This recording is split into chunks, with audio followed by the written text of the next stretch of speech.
Thank you. সেটা মন্দির। হ্যাঁ স্যার।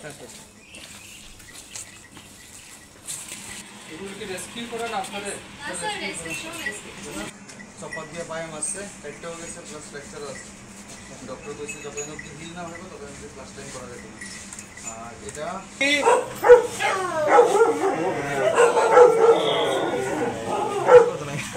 এটা অর্গান ইনফেকশন বাইপাসে পাইছি আমরা। সাইডে বাবা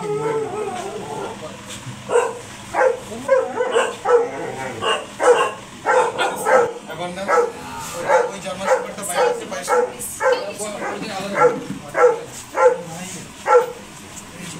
আরামসে থাকেন। এটা স্যার হাতের নিচে সাধারণ একটা ম্যাগাটন রয়েছে দেখা, এটাতে মুন করে অ্যাবান্ডন করে দিচ্ছে।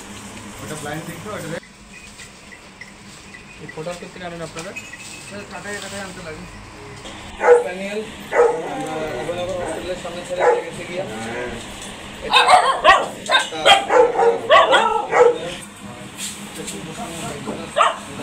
বাট আমার এখানে করে দেখতে বলবো, আর নয়তো আপনারা টাকা দিয়ে কিনে নিয়ে যান। লাস্ট অব্দি দেখলাম বাইরে একটা জায়গাতে বাইন্দা ফেলা রেখে দিচ্ছে প্যাকের মধ্যে। কালকে ওনার হাতে পায়ে ধরে ওনারে 8,000 টাকা দিয়ে রাজি করে তারা নিয়ে এসেছি। তো কালকে থেকে ডক্টর অলক সরাই তার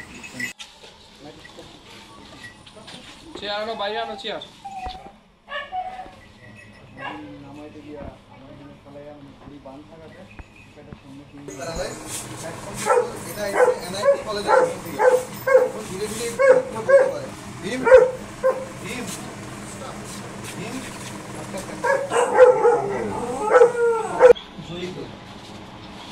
সুন্দর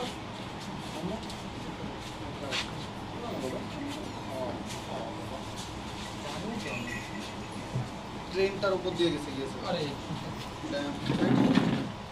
পিঠের মধ্যেও কাট আছে। ওটা হচ্ছে স্কিন ক্যান্সার। আরেকটা আছে স্যার, ওইটা দেখাইতে পারতাম না, ওটা মানুষটা ভয় পায়।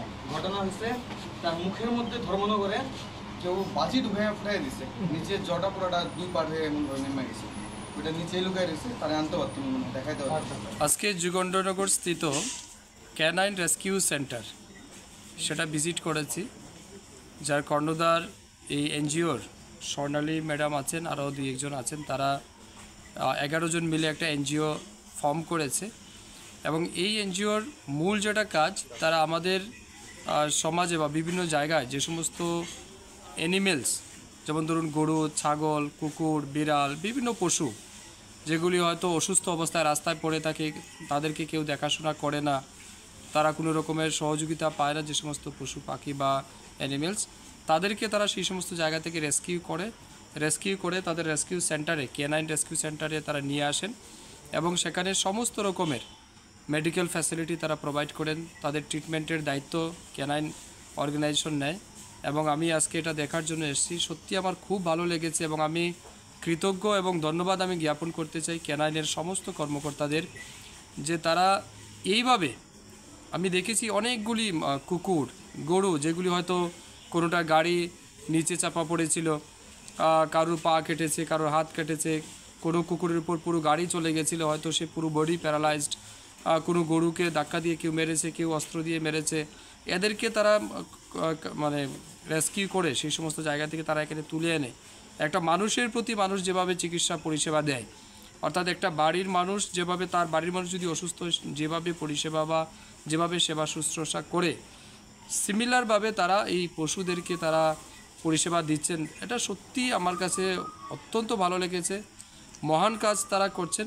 আমি মনে করি একজন সমাজবদ্ধ জীব হিসাবে এর চাইতে মহান ভালো কাজ কিছু হতে পারে না যেটা তারা করছেন।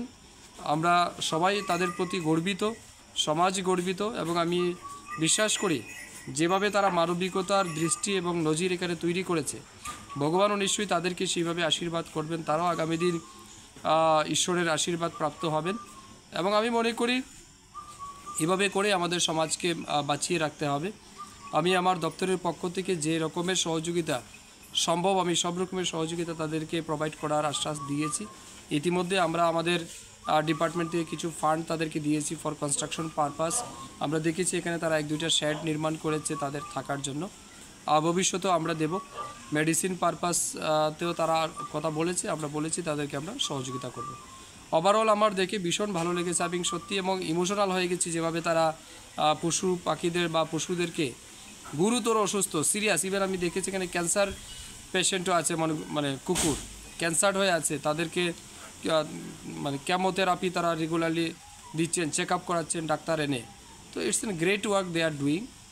আমি সত্যি মানে অত্যন্ত আনন্দিত তাদের এগুলি দেখে। আমি পুনর্বার আমার হৃদয়ের গভীর থেকে তাদের প্রতি ধন্যবাদ এবং কৃতজ্ঞতা জানাই যে একটা পশুর প্রতি তারা যে মানবিকতা এবং ভালোবাসা দেখাচ্ছে, এটা সত্যিই প্রশংসনীয়।